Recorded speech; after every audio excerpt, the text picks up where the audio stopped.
Hey friends, this is Frank Sings and welcome to another video, and I hope you're doing absolutely fine, and if so, then let's get started. This is a super chat video, and our today's guest is the person responsible in safeguarding Swindon libraries and who has already achieved success in doing so, and also very much involved in the national campaign to increase the school funding. And apparently she is the Labour candidate for the parliamentary election for South Swindon, and she is none other than Sarah Church.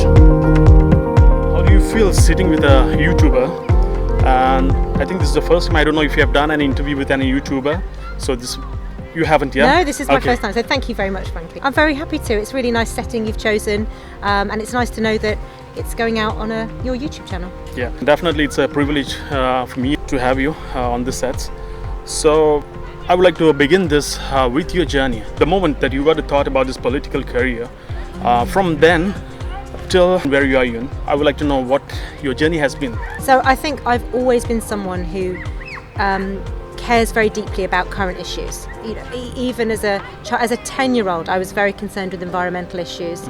I did sort of sponsored things for charities when I was sort of 11 or 12. I was quite the activist at school. I subsequently went away to university, and then I joined the army actually. But I've at that point was really nurturing a sort of sense of, you know, serving your country and understanding current affairs. Having left the army now 4 years ago, and now have a young family, those issues which matter to us all have really come up close and personal to me. I think the seed of serving the country that has grown into the person you are in now, and I think it's quite strong now, so that's why you can't get rid of it, and you feel like serving the country all the time throughout your life. I think that's right. You have a sense of duty, and a sense of duty to where you are as well. I mean, I didn't always live in Swindon. In fact, this town is where my grandfather was born. His family were railway workers in Swindon for over a century, but I moved away. I moved around with the army, as you do, but we came back here and we've settled here, and now this is my home, and I care very, very deeply about the issues here that we all care about. And I think that's right. You feel that if you're happy to stand up and use your voice, then you have a responsibility to do that. You can't just shut your door and think, well, it's not up to me, because it's up to all of us, isn't it, to use our voices in whichever way, as a YouTuber or as a politician. Just read few things about you, but I know you're quite renowned through my colleagues I came to know, and you are a very known figure. I wanted to focus on your achievements. I know you have worked so hard in saving the Swindon libraries. You have already tested success in safeguarding the town library. So what your hardships that you have faced during that time? The first thing I did after I left the army was to do a campaign for our public libraries. People might remember the Save the Libraries campaign in 2016 that I led, because I simply went to the library with the children. Someone said, this might close, and I said, well, that can't happen. And from there things snowball, because at the moment I work as well. I've got 3 young children. It's about balancing that, but keeping in mind the reason why I'm doing it, because I'm doing it for them and all the other children like them, aren't I? You know, at the end of the day, when I open a newspaper or look online and I see the news about, you know, cuts to public services, the cuts to local government have been at nearly 50% now in the last 9 years, which is why people are struggling to get social care places for elderly relatives, or that, you know, rubbish collection isn't what it should be, grass cutting isn't what it should be, where they're paying more council tax and not seeing more for it. That stuff really matters, so I can't just close my door on it. So that I don't ever look on it as hardship. It's just about balancing priorities, but those public things are really a high priority for me. What is it that they're lacking in making this Brexit decision? So, I mean, Brexit has been a mess. It's a very long and complex story. I think that the reason why there was ever a referendum in the first place has nothing to do with the European Union. It has all to do with the Conservative Party. That issue of Europe has been something that's pulled them to pieces over the last 40 years. David Cameron made a call to hold a referendum, and he put it out to the country. And what he did was he put it out to a country that was already feeling the effects of austerity. People were seeing growing inequality in this country because we had a coalition and then Conservative government. So there was plenty to be cross about. And for years and years, the Conservatives have said, any of your problems, it's Europe's fault, which isn't true. And so what they gave them was something to be cross about and someone to blame. And so unsurprisingly, there was a referendum result which narrowly said we need to leave. But what it didn't say was how to live, what yeah. does that mean? What does it mean for the people who live here, who we value on European passports, who are members of our community, contributing, and I know this is very, very relevant for the going community, contributing to our community, who we cannot do without, I might add. None of that has been thought through. So when it was brought to Parliament, you know, it's been an almighty fight. And unfortunately, the Conservative Party have chosen to deepen the divisions. They haven't said, let's bring everyone together and talk. They've said it's us versus them, you versus the people. And I think they've made it very, very hard now to pass anything sensible relating to Brexit through Parliament. So I really believe now we need to just put the deal that's on the table, which is currently Theresa May's deal, out to the public again, with Remain as the other option, say, Brexit reality is this. Okay. Or let's stick with the deal we've got because it's the best we're going to get. And give people the facts, because there were no facts in 2016. There are many Labour supporters, I'm not just talking about Goans, but in general, who are really, I will not use the word fed up, but they are not very happy with the party that has been led by the leader. I don't have anything against personally, but the decision that he has taken, because some time back there was so much of pressure for him to hold a second referendum, but he didn't take that decision, but he took it quite lately when it was completely late. It was not possible at all. Yeah, so the one thing that the Labour Party has done that no other party has done has been to attempt to look at the whole picture. So within Labour Party voters and supporters and the people we seek to represent, you have both sides of the Brexit argument. And while the Conservatives have gone one way and the Liberal Democrats have gone another way, we've said, hang on, this country voted very narrowly, so the whole country needs to come together on this. So it might be one of those situations where you can't please everybody, okay, and people feel frustration about that. But I will say that in attempting to look at everybody's point of view, that was the right thing to do, because to just ignore half the country is not a way to govern. So yes, I mean, people may have been frustrated with Jeremy and anybody else who has refused to take a hard line one way or another, but what he hasn't done is deepen division, and the people who have deepened division are the Conservatives. In first place, when David Cameron held the referendum, the pattern should have been different. Like maybe there could have been 2 elections for referendum, or 3 or whatever, because when the results came, it was not like 80%, 20%, but it was almost equal sort of. The design of that referendum was absolutely dreadful. It should have had a minimum, a threshold for it to pass. I don't suggest what that might be, but it could have been, I don't know, 60%, or a number, that there should have been a threshold, and there should have been some rules about whether it was binding, when after that referendum somebody could trigger Article 50 to leave the EU. The problem lies with David Cameron, and he thought he wouldn't lose. I am afraid to say he was very arrogant. He believed that he would just get the referendum done, his party could then reunite and he could forget all about it. But he didn't understand how much inequality and anger there was in the British people that needed an outlet, and they took it. And this is where we are now. You have worked so hard with the help of Swindon branch to keep our NHS in public.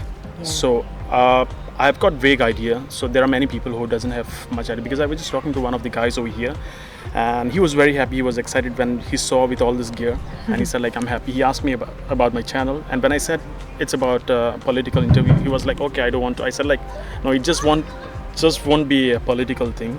But what I'm trying to say is like, there are many people who hardly take any interest in political life. So what your efforts have been in keeping the NHS public? Yeah, so that's a really good question actually, because I have to remember that not everybody is into this every day in the way that I am.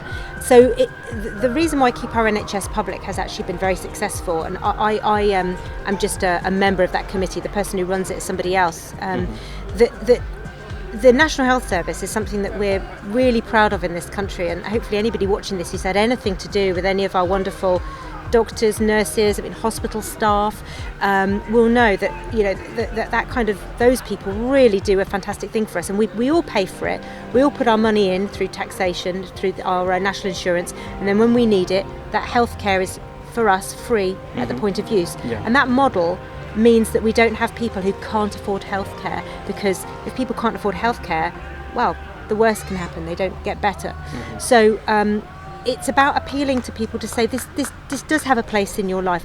National politics and sometimes what looks like a circus sometimes, doesn't it, at Westminster, can be really off-putting. And I think that, I personally believe, we need to reform a lot of that. I think it's based on really outdated, very historical.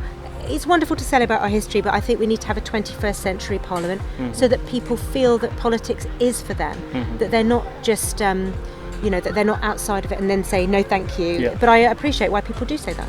What is your rapport with the people who are of different communities, races, nations, and who are already settled here for 20, 50 years and who are already holding citizenship, British citizenship? They are the citizens of this country, but they are of different race. So what is your relationship with them?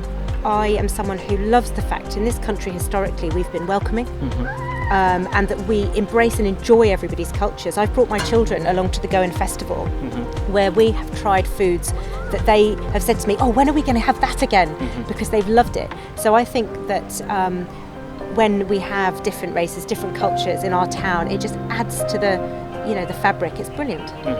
So do you think after living with or interacting with the people, do you feel now that Asian people are beyond curry smell?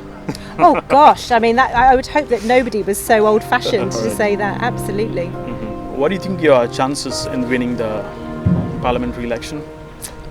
They're good, but no one can take anything for granted. I think it's really, really important for everybody who can vote in a national election, that's in a general election, does vote, and they vote Labour. If they do not want to see the most far-right, racist government, which is the one we have at the moment under Boris Johnson, if they want to get rid of them, then their vote in Swindon counts. If they can't be there on election day, and we don't know when election day is going to be, they need a postal vote, so they should apply for that now. They need to make sure that their voice is heard. Okay. Do you think that you are in the right party with the leader that you have in the centre and the party members in the centre and over here? Yes. Or do you ever get the thought like I should have been in a different party? Or are you happy with the party that you are in? No, I'm very happy. As a woman, is it easy or difficult to survive in a political career? What are your challenges have been? Even being a candidate, there are lots of commitments that take me away at the weekend, evenings. My husband and I, we have a very equal relationship with looking after our children, but at the same time, I want to spend time with them and they're quite young. So I face, if I'm elected, I will be spending a lot of time in London. I need to be able to manage that well. So that's a challenge, I think, for any parent. As a woman specifically, I think some of the behaviour that we see in Westminster, and we have seen it in the past couple of weeks, where there are people who believe it's still appropriate to use maybe misogynistic language or so on. It's really important for women to lead the way, and men as well, because plenty of men, our age, are modern men.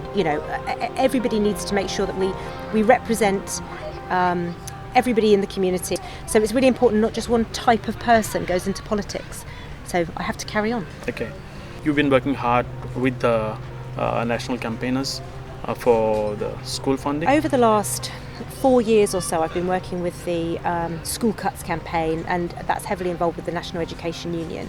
And they've been lobbying government because there have been cuts of about 8% in real terms from the start of sort of coalition and Conservative governments through to this current year.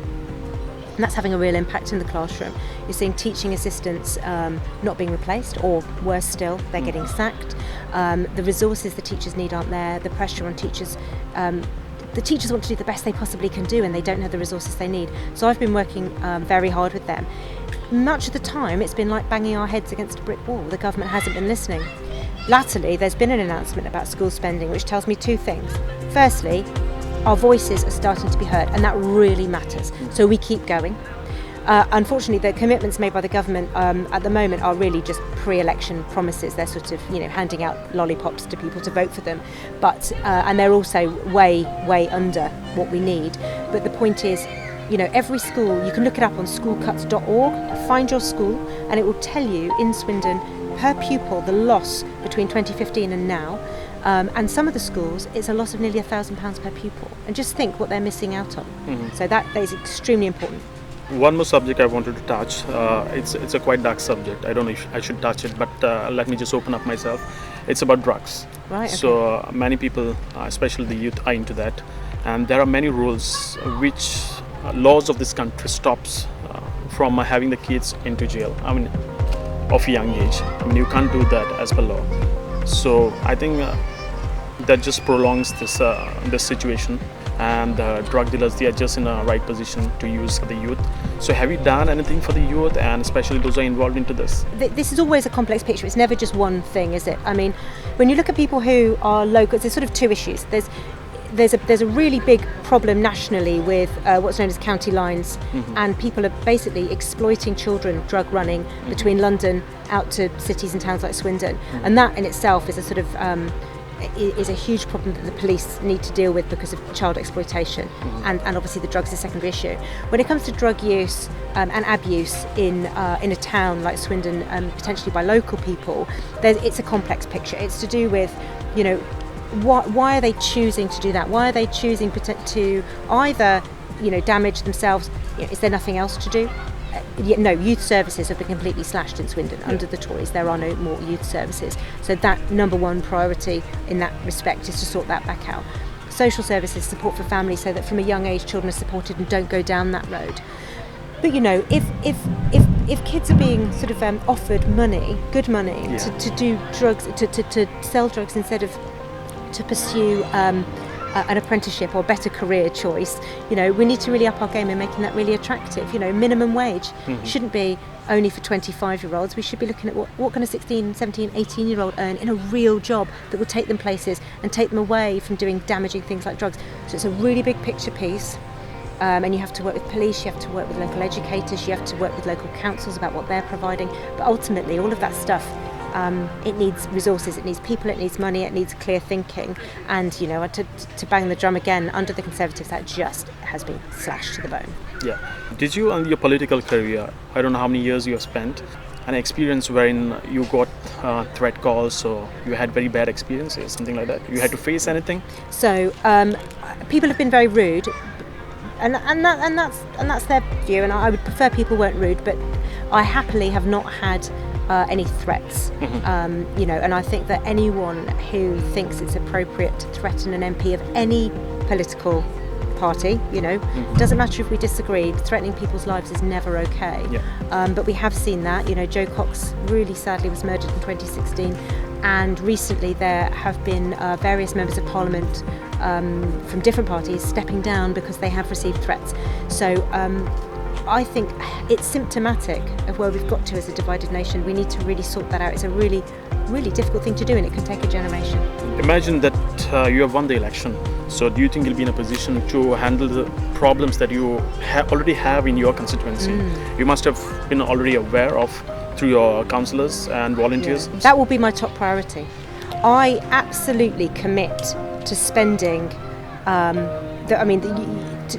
prioritising being a constituency MP. The number one top priority is to make sure that I'm able to listen to people, to address their concerns, and to go away and make the changes I need to make people's lives better. So that's my number one top priority. And even in London, although you have to sit there, you have people to help you here, you have people to help you there, and I will have my eye on Swindon, and I'll always vote with Swindon's best interests every single time. Do you want to give any message in general with regards to Brexit? I would say that there's been a lot of uncertainty, particularly for people who hold European passports. First thing I will say is, you are welcome. I want you all to stay in this country and continue contributing to our community in the really valuable way that you do. Secondly, as and when good advice comes out, listen to it. Do the things you need to do. Look after your family. Make sure you vote, because who you vote for does matter.